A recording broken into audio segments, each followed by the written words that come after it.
persamaan. Nah, ini sudah saya berikan di sini. Jadi untuk kasus-kasusnya nanti kamu pecah-pecah, banyak gaya itu kamu pecah-pecah menjadi persamaan-persamaan yang ada di sini. Ya. Contoh misalnya, ini kan ada contoh soal ini. Ya. Caranya bagaimana? Caranya kamu hilangkan gaya yang lain. Kamu ambil satu gaya dulu. Ya. Misalnya ini, kamu ambil yang 900 ini dulu. Ya, 900 dulu. Berarti jaraknya ini 3, dari sini ke sini adalah 2. Ya, ini 3, ini 2. 600-nya itu anggap hilang. Oke? 600-nya dianggap hilang. Berarti kamu akan mendapatkan bentuk gaya itu seperti ini. R1, R2, 3 meter, 2 meter. Kemudian model seperti ini kamu cari di tabel. Oke ya? Perhatikan ini, ingat-ingat bentuknya seperti ini, kemudian kita cari di tabel, kira-kira yang mendekati yang mana. Ini nggak mungkin, karena ini cantilever semuanya. Oh, di sini Pak, di sini. Tapi di sini L/2, berarti kan posisinya di tengah-tengah ini. Oh, nggak bisa. Kalau nggak bisa, oh ini Pak, A dan B ini jaraknya berbeda. Oke, berarti kamu bisa pakai ini. Ya, kamu bisa pakai gambar yang ini.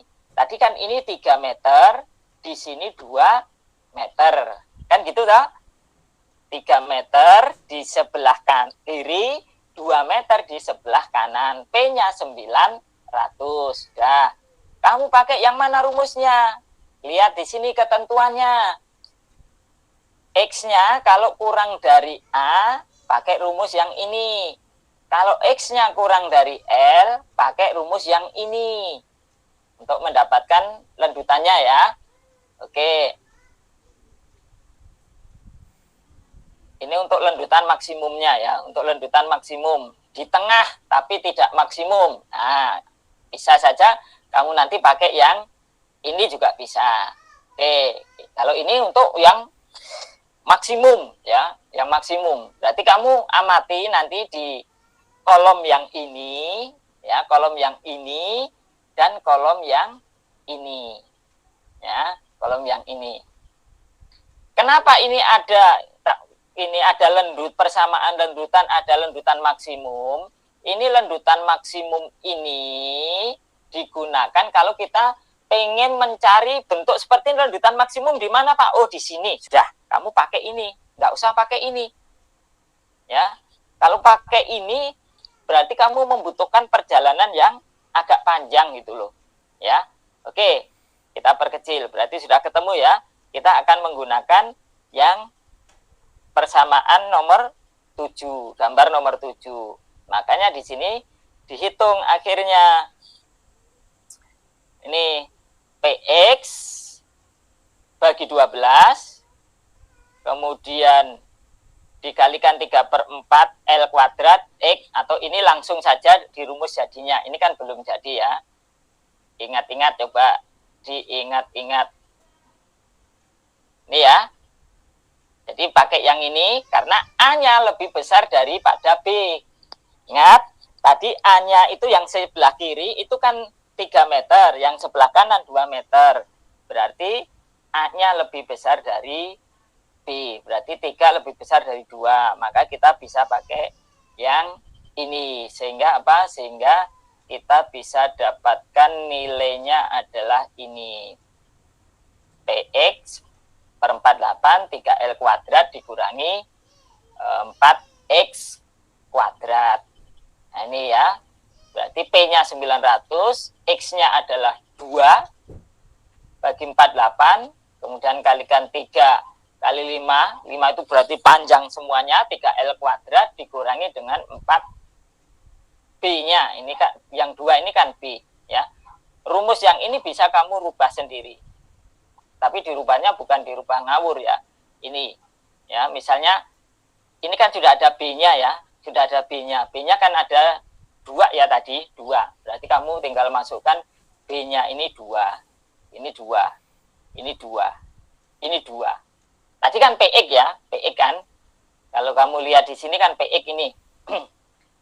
Kalau masih kamu pakai di sini kan PPX. Tapi kalau sudah kamu pakai yang di sini, maka ini PB langsung 3L kuadrat dikurangi 4B. Kamu bisa pakai rumusnya yang ini. Oke, perhatikan dulu itu ya. Ini penting di sini.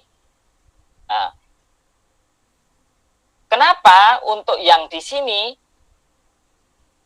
ini sudah ya, sudah. Nanti mungkin kasus yang lain tidak bisa ini saya sampaikan di untuk kasus ini tidak bisa. Oke ya. Jadi ini udah pakai rumus itu. Terus berikutnya hilangkan yang 900. 900 kamu buang. Berarti tinggal yang 600. Berarti kamu gambar 600, di sebelah kanan itu 4 meter, sisi kanannya itu 1 meter. Dengan menggunakan rumus yang sama. Berarti PB ini 1 ya, PB 900. Oh, salah ini. Salah ngitung, salah ketik kemungkinan ya. Salah ketik ini.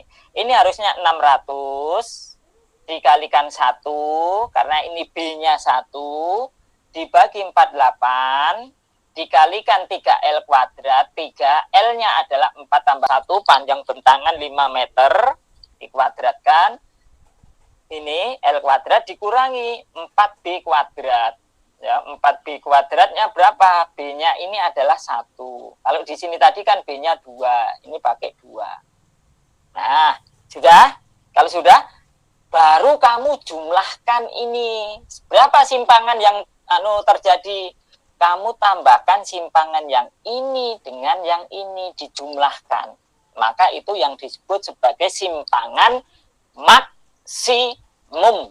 Ya, kita nggak tahu titiknya ada di mana, tapi kita tahu simpangan maksimumnya ada di nilai sekian.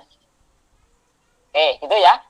Pak, kalau saya pengen mendapatkan simpangan di titik 1 meter ini bagaimana? Di sini, berarti dari ujung 0, X-nya ini berarti 4. Oh, berarti 4 meter. Berarti kamu pakai X4.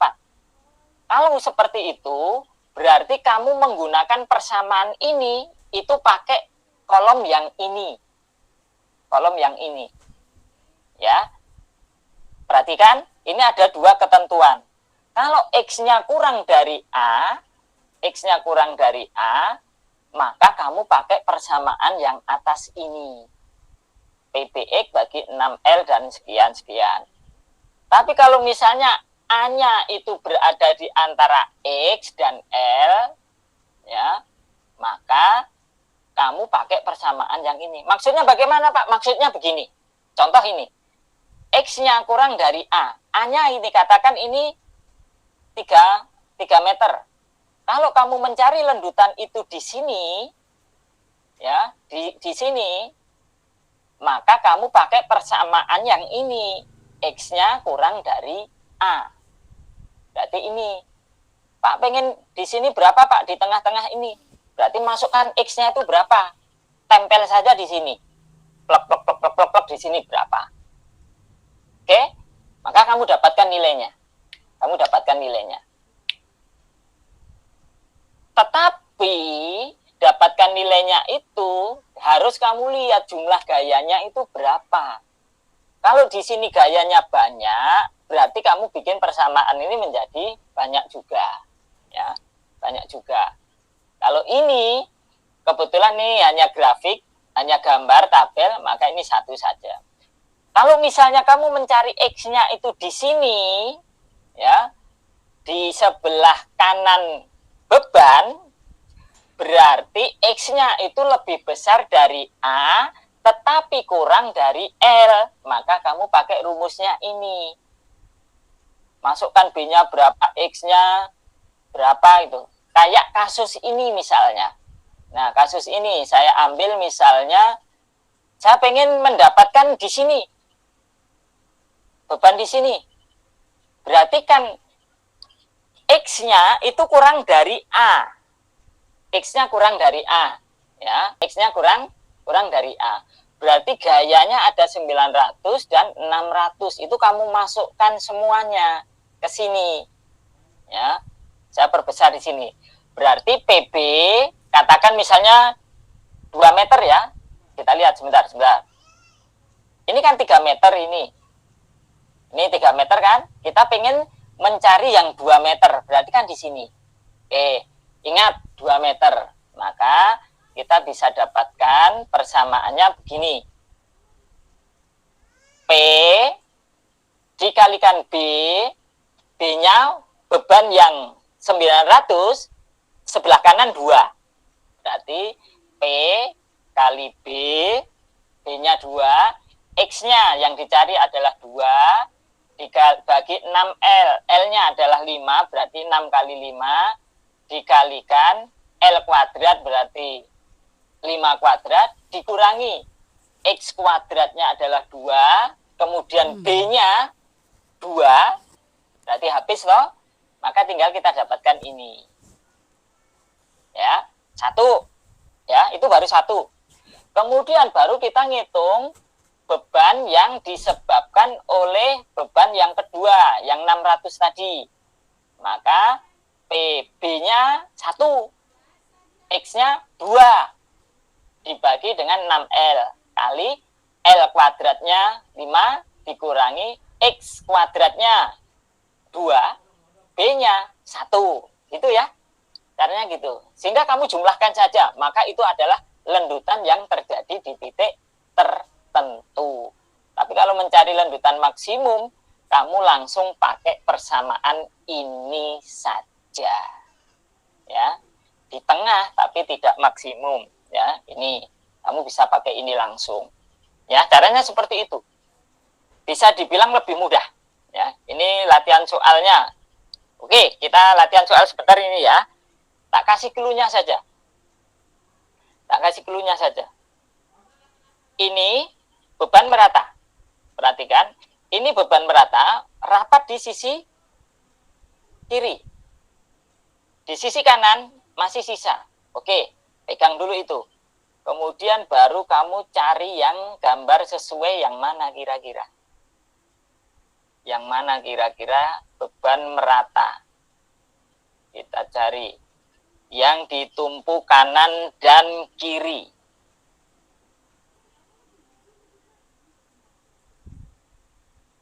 Ini ada di sini ya.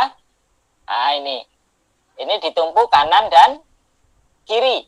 Oke, ini beban meratanya ini sepanjang L. Padahal di dalam kasus yang kita hadapi itu tidak sepanjang L, tetapi hanya sepotong ini. Ya, hanya sepotong ini. Tetapi rumus yang bisa kita gunakan itu adalah yang ini. Ya. Yang ini. Berarti apa?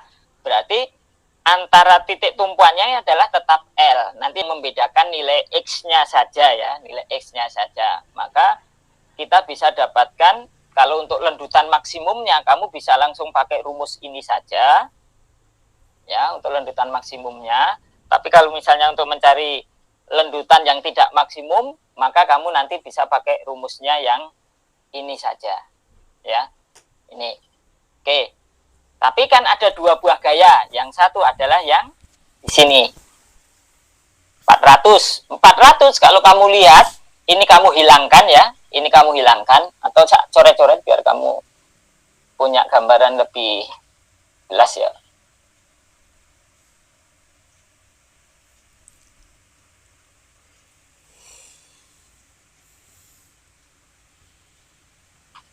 Ini ya. Jadi ini kan bisa dipecah jadi 2 ini. Yang pertama bentuknya begini.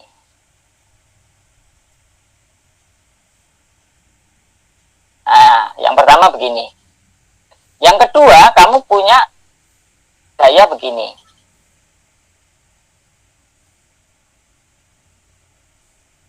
Nah, ini. Berarti apa? Kamu cari. Yang ini tadi sudah kita cari. Sekarang yang ini, bentuk cantilever. Berarti kita cari yang bentuk cantilever. Nah, ini ya, bentuk cantilever ini. Yang ujung ya, yang ujung itu adalah berbentuk cantilever yang ini. Maka kamu bisa pakai rumusnya adalah ini. Ya. Kamu bisa pakai rumusnya yang ini. Tapi kalau mintanya maksimum, berarti kamu pakai ini saja. Langsung kamu masukkan.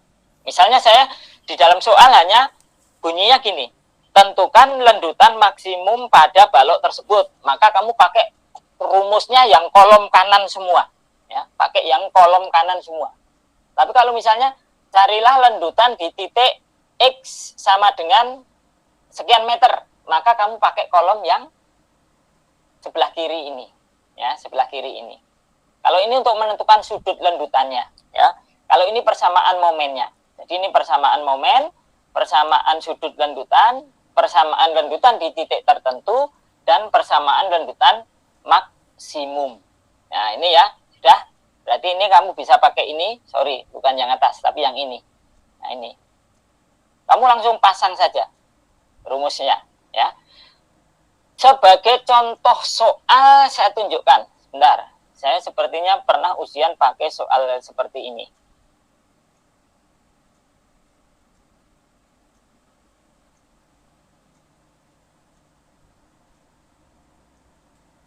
Yang teori superposisi, sebentar. Nah, ini saya pernah kerjakan ini. Hasilnya sama persis, 0,02324, ini 02324, sama persis. Lebih simpel, saya hanya menggunakan persamaan sependek ini. Kalau saya menggunakan teori luas momen, berarti saya menggunakan hitungan yang cukup panjang. Dari sini berarti. Nah, ini. Nah, baru ketemu 0,2324-nya. Kalau saya menggunakan yang integrasi ganda, berarti cukup panjang ini. Baru ketemu ini. Tapi dengan menggunakan superposisi, saya hanya menggunakan beberapa baris sudah ketemu ini. Ya, ini. Simple. Cuma ini membutuhkan ini aja, membutuhkan permainan matematika, karena terkadang kita memindahkan momen saja. Ya, memindahkan gaya-gaya itu kita pindah-pindahkan saja. Ya. Oke, terus supaya ini lebih ini tak tunjukkan di sini. Nah, ini contoh yang lebih rumit ini. Ini contoh yang lebih rumit untuk kasus superposisi. Nah, modelnya seperti ini. Ini lendutan ditumpu di sini. Ya. Kemudian sisanya di sini. Berarti ini bisa gabung dengan buku yang punya saya ini. Modelnya begini. Berarti pakai yang persamaan, bentar. Persamaan yang ini. Persamaan 8. Kemudian yang kedua kita pakai yang ini. Ini kan cantilever sebelah sini nih. Ya, ini cantilever. Bentar ya, biar bisa coret-coret. Ini cantilever ini. Karena ini cantilever, berarti kita pakai persamaan yang nomor 5. Ya, berarti kita bisa menggunakan persamaan nomor 5 dan persamaan nomor 8. Kalau misalnya pertanyaannya, tentukan lendutan maksimum pada balok tersebut. Berarti kamu masukkan rumus yang ini, dihitung. Kemudian yang ini dihitung, jumlahkan antara hasil yang di persamaan 5 dengan yang di persamaan 8. Maka itulah lendutan maksimumnya. Itu ya, lebih gampang. Kalau misalnya ini diminta lendutannya itu di titik tertentu, katakan di sini, nah itu baru kamu menggunakan persamaan yang di sini. Yang ini dan persamaan yang ini. Hasilnya ini dijumlahkan dengan hasilnya ini, maka itulah lendutan yang dikehendaki. Ya, itu enaknya teori superposisi seperti itu ya. Jadi kamu menggunakan ini, menggunakan tabel ini. Oke, kita lanjut. Kalau ini agak panjang. Buku ini agak panjang ya. Buku punyanya Mr. Beller ini agak panjang. Saya kebetulan menggunakan bukunya Mr. Vittel. Nah, saya punya bukunya yang ini. Ini punya Mr. Pitel ini, saya pikir ini lebih simpel cara untuk menyelesaikan kasus-kasus di statika, di mekanika kekuatan tahan ini. Punyanya Mr. Pitel. Ini saya cari di e-booknya, tidak ada ini, harus bayar. Ya, harus bayar. Ini, ya. Ini akan lebih panjang. Karena apa? Dia harus mencari sudutnya dulu. Baru kemudian simpangan di titik C-nya berapa ini. Ya. Ini kalau ada beban begini, ini kan kemungkinan bentuk bentuk lendutannya itu akan seperti ini. Bentar ya. Bentuk lendutannya ini akan begini. Ini kan ada tumpuan di sini. Ada tumpuan di sini. Bentuk lendutan pertama bisa saja dia begini. Ya, bisa begitu. Bisa juga bentuknya seperti ini. Oh, nggak bisa di beda-bedaan warna ya. Bisa juga dia bentuknya begini. Pakai merah ya. Tapi tetap ngikutin juga ya. Nah, ini. Bisa juga dia bentuknya begini. Nah, gitu. Jadi lendutan ini ada dua kemungkinan, ya, ada dua kemungkinan di bagian cantilever. Bisa saja dia tidak melampaui titik sumbunya, tapi dia berada di atasnya. Bisa juga nanti dia akan berada di bawah sumbunya. Jadi seperti itu ya. Jadi seperti itu. Cara untuk mendapatkan ininya, VC-nya ini. Ya, kalau dia positif, kayak ini arahnya ke atas, berarti simpangannya ada di atas, dia di atas garis. Tapi kalau simpangannya nanti hasilnya negatif, itu berarti di bawah garis. Ya, gitu caranya ya. Nah, ini kalau di sini di model di kompensasi. Kompensasi dari mana? Ini 10 kilonewton kali 2 meter. Makanya di sini muncul ini. Muncul 20 ini. Nah, gini. 20 kilonewton meter. Ini ya. Oke. Itu kalau model kompensasi. Boleh kamu ngikutin ini, ya. Boleh kamu ikutin ini. Agak panjang ini cara penyelesaian yang disampaikan. Di buku ini, punyanya Mr. Beller ini, tidak ada penyelesaian yang ini. Akan melalui proses yang cukup panjang. Ya, coba ini, kita lihat ini. Perhatikan ini. Ini bentuknya sepertiga gini. Biasanya saya ngasih soal itu kan bentuknya begini. Ya toh? Baru kemudian ini kan dapat ini. Nah, gini. Ketemu kan? Kalau ini segitiga. Kalau segitiga beda lagi ini. Berarti titik beratnya berbeda. Berarti ada di sini. Maka kamu dapatkan setengah dikalikan alasnya adalah 6 dikalikan tingginya adalah 4 ini. 4. Nah, gini. Oke ya. Kalau ini misalnya nilainya ini 4. Kemudian ini panjangnya ini 6, berarti ini langsung nggak pakai setengah. Berarti 4 dikalikan dengan 6. Nah, karena ini segitiga, maka ada setengah di sini. Setengah kali 6 kali 4, maka ini kan ketemunya 12. Ini 12. Kalau ini ketemunya adalah 24. Nah, terus untuk mencari di titik ini, reaksi di titik A, itu berarti nanti 12 dikalikan dengan jaraknya ini. Berarti sepertiga. Kalau di sigma momen di titik A ya, sigma momen di titik A itu berarti begini.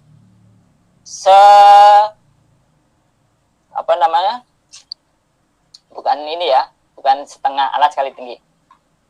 Bukan ini, maksudnya bukan seperti ini. Berarti ini 12. Udah kita hitung ya, 12 dikalikan. Dikalikannya biasanya kan setengahnya karena diagonal kan. Kalau bentuk sepertiga tidak demikian. Kalau bentuk segitiga berarti setengah dikalikan sepertiga dikalikan dengan 6. Gini. Ketemu kan? 24 Newton meter. Kalau di sini enggak, 24 dikalikan dengan 3, maka ketemunya 92, besar. Ya, kalau ini kan karena ini berbentuk segitiga, maka 12-nya dikalikan dengan sepertiga dikalikan 6. Bedanya gitu ya. Ini sudutnya, ya. Sudutnya. Ini menggunakan apendik C. Misalnya ini bentuknya seperti ini. Saya tidak tahu apakah di tabel punyanya Mr. Pitel mewadahi persamaan ini. Kita lihat ya, sepertiga. Sepertiga ini ada, modelnya seperti ini. Ya. Hanya dibalik saja. Hanya dibalik saja ininya. Bebannya ya. Oh, sorry. Bentuknya cantilever ya. Bentuknya cantilever. Berarti yang ini. Nah, ketemu ya. Kita ketemu yang ini. Kita pakai persamaan 4. Ya. Kita pakai persamaan 4 yang ini ya. Ini. Sehingga sudutnya ini WL pangkat 3. Berarti kamu cari ini. WL pangkat 3 ini. Sudutnya adalah ini. Ya. WL pangkat 3 ini. Ini adalah sudutnya. Tapi kalau untuk lendutannya, ya ini saja. Kamu tinggal masukkan nilainya di sini saja. Ya. Kamu tinggal masukkan nilai-nilainya di sini. Pak, maksimumnya berapa? WL pangkat 3. Berarti kalau kamu lihat ini WL-nya berapa ini? Panjangnya kan 6. Berarti W-nya ini kita rubah dulu. Ya, dikalikan dengan L. L-nya adalah 6. 6 dibagi dengan berapa ini? 15 dibagi EI. Ya, 15 bagi EI. 15 bagi EI. 15 EI. Kalau di sini 24 EI. Nanti perlu dianu ya. Ini bisa dicek lagi apakah ada apendik lampiran yang berbeda ini. Apendik C. Sebentar ya. Kita ingat-ingat dulu halamannya 626. Saya catat dulu ya. 626.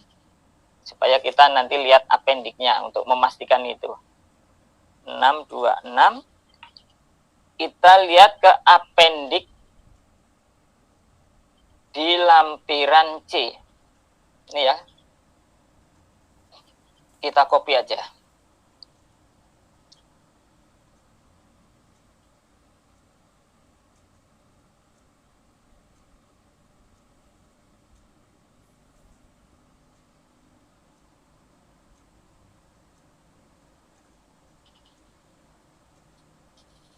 Di lampiran C, kita lihat ya. Ada lampirannya.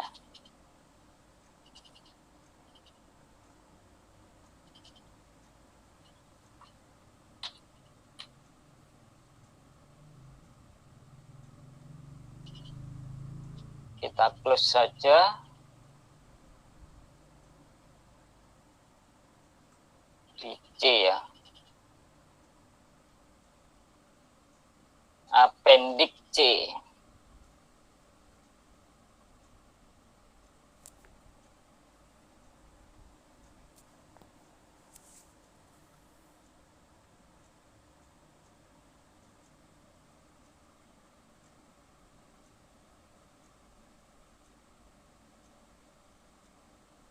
Oke, ini apendik ya ini ya.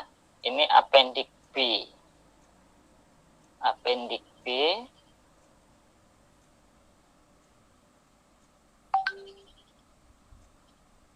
Apendik B masih B.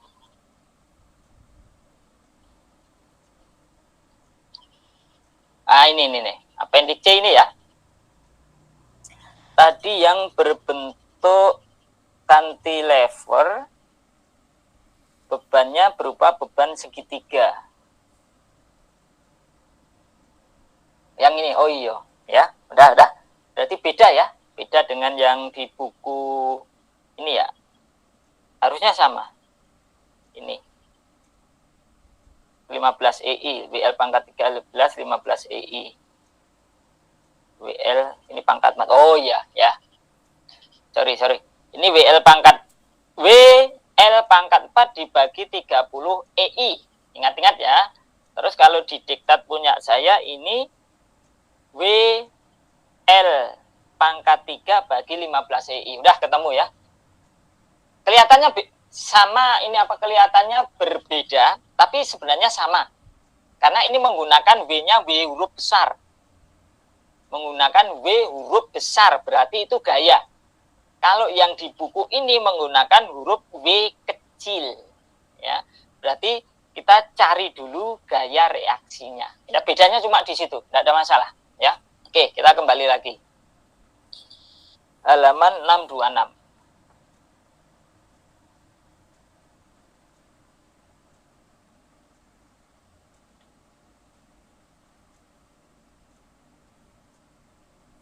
Oke, kembali ke sini ya. Udah ketemu jawabannya. Caranya bagaimana? Caranya adalah, kalau kita pakai yang rumus yang ini, WL pangkat 4 dibagi 30 EI. Oke, kita pakai bukunya Mr. Beller ya. Kita pakai bukunya Mr. Beller. Maka W0-nya itu ya apa adanya ini. Apa adanya ini. Berarti 4 dikalikan 6, 6 itu panjangnya balok ini, dibagi 30 EI. 30 EI. Ketemunya ini, simpangannya. Simpangannya ini ya.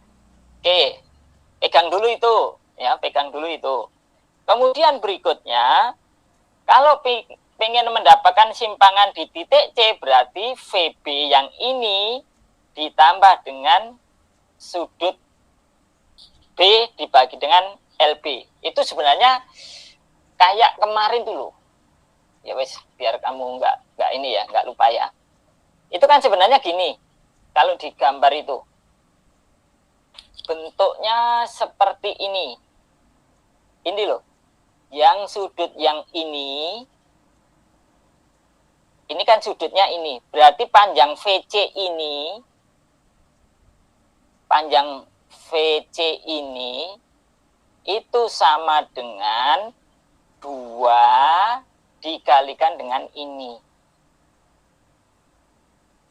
Ini adalah jari-jarinya atau radiusnya adalah ini. Terus tetanya adalah ini, ya. Walah jalan sendiri. Ya, karena gitu aja. Nah ini dikalikan LBC. LBC itu BC-nya kan 2 meter. Ya sudah, 2 meter. Selesai sudah, gitu aja. Maka kemudian di titik C-nya ketemu lendutannya adalah sebesar ini. Ya. Terserah kalian, gampang yang mana. Ya. Loh Pak, kalau di buku Bapak kok tadi pakai yang WL pangkat 3 dibagi 15 EI, itu maksudnya begini. Jadi gaya ini kita cari dulu gaya reaksi di titik ini. Wah, jalan sendiri kan? Bentar. Nah, kita cari di sini. Berarti 12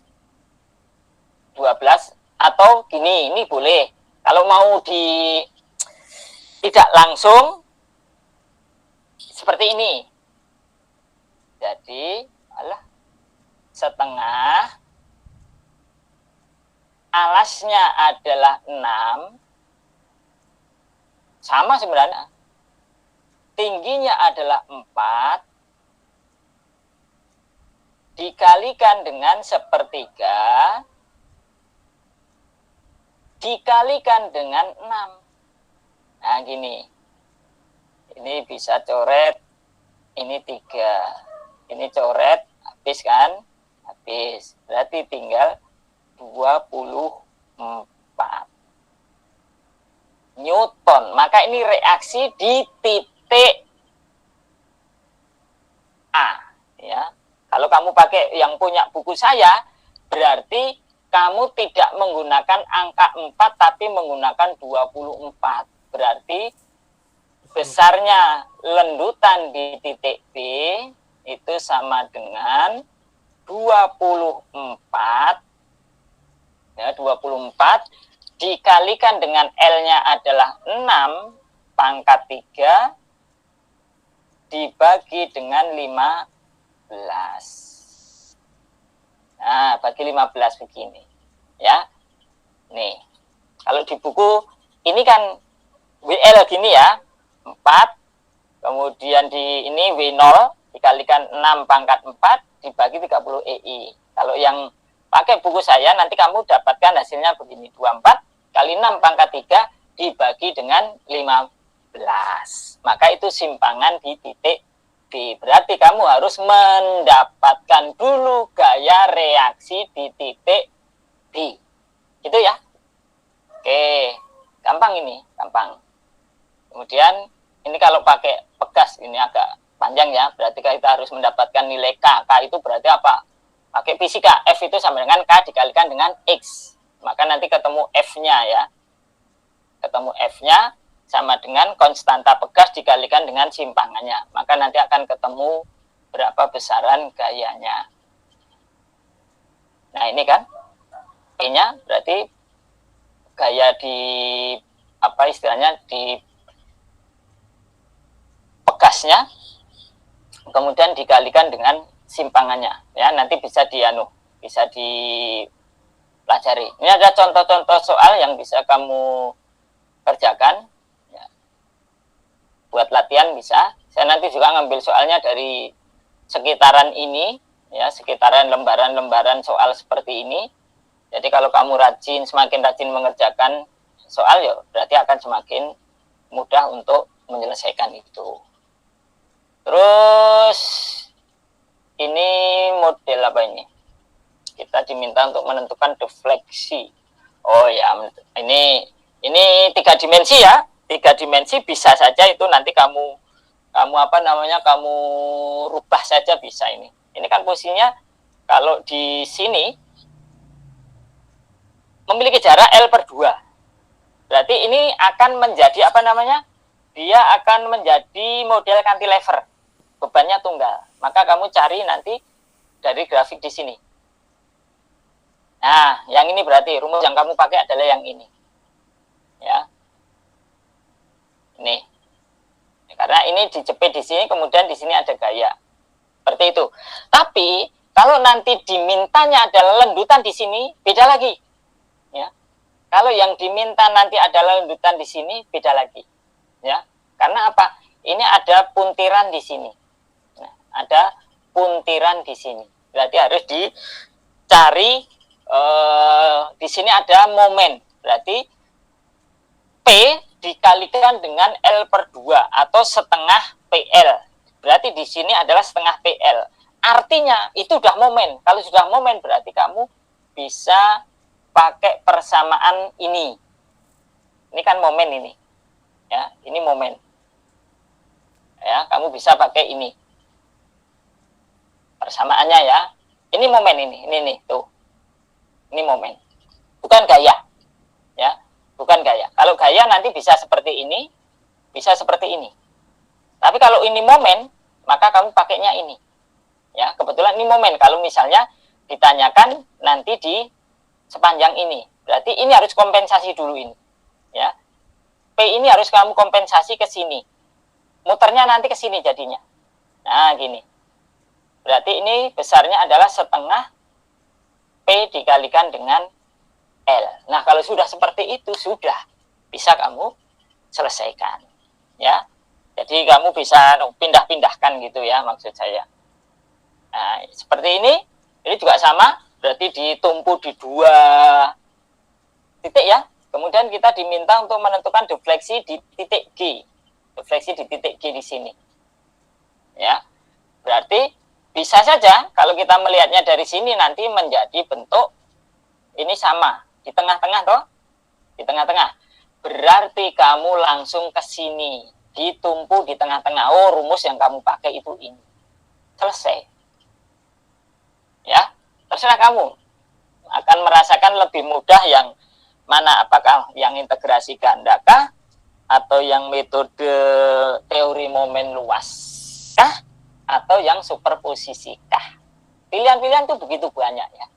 Nih, selesai kan? Simpel kan cara penyelesaiannya ini? Karena ini hanya diminta untuk menentukan lendutan di titik B ini berapa itu. Oke, sampai di sini ya.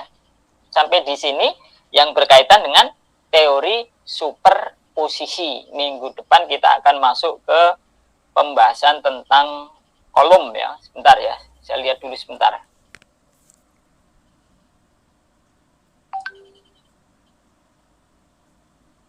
Nggak mau ya kalau di sini ya. Kita akan masuk ke pembahasan tentang kolom untuk minggu depan. Tapi sebelum ini saya cuplikkan dulu. Nanti jam 4 ya, saya buka kuisnya. Nanti silakan untuk dikerjakan. Sifatnya sunnah. Boleh ikut, boleh tidak. Boleh ngerjakan, boleh tidak. Nggak akan berpengaruh ya.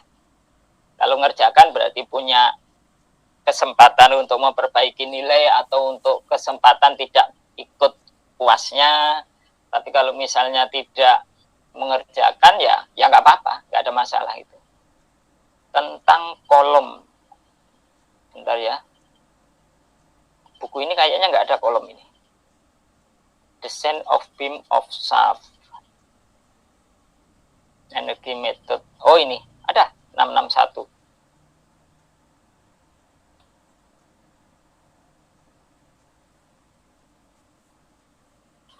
661. Ini bahasan kita minggu depan.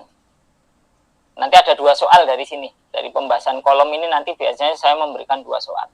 Saya pilihan soalnya banyak. Nanti silakan kamu pilih soal-soal yang kamu rasa mudah.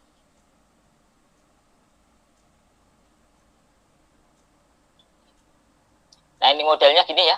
Aplikasinya itu untuk ini. Nah ini kan kegagalan ini. Ini kan kolom-kolom ini. Buckling, dia nekuk karena nggak mampu menahan beban. Ini yang disebut sebagai buckling, teorema buckling, teori tentang buckling. Atau kalau mau dicari lebih luas lagi, bisa. Nanti kamu tinggal ketik buckling gitu aja ya. Buckling. Kamu cari gambarnya. Nah, ini yang disebut sebagai buckling itu seperti ini. Kasusnya misalnya ini. Nah, bengkok gini. Bengkok itu bisa 1 bengkokan, bisa 2 bengkokan, dan lain sebagainya. Nanti ragamnya banyak sekali. Kalau ini apa ini? Pembahasan tentang bucklingnya di mana ini? Nggak ada ya, pembahasan tentang bucklingnya ini nggak kelihatan. Yang nyata itu di bidang teknik sipil. Nah ini buckling ini. Dia nggak mampu menahan beban. Dia meleyot, kalau orang Jawa bilang meleyot, itu buckling. Nah ini, akhirnya akan terjadi buckling. Ini juga buckling ini. Ya, terjadi buckling pada rel kereta api karena beban aksialnya gini. Karena waktu panas memuai sehingga mengakibatkan ini menjadi buckling. Nah, ini juga buckling ini. Berbentuk pipa tipis gitu ya. Plat tipis ya, bukan pipa. Plat tipis, kemudian kalau dia nggak mampu menahan beban, maka dia juga akan mengalami buckling. Nah, ini nanti akan kita pelajari khusus, karena ini juga fenomena di bidang teknik mesin yang pasti terjadi di dalam kehidupan kita sehari-hari, sehingga kalian sebagai seorang engineer paling tidak sudah bisa memperkirakan apa yang harus kamu rancang, kemudian kamu antisipasi itu di apa saja, nanti paling tidak punya gambaran ke sana. Oke ya, demikian yang bisa saya sampaikan untuk perkuliahan kita hari ini. Saya akan ambil foto kalian sebentar ya.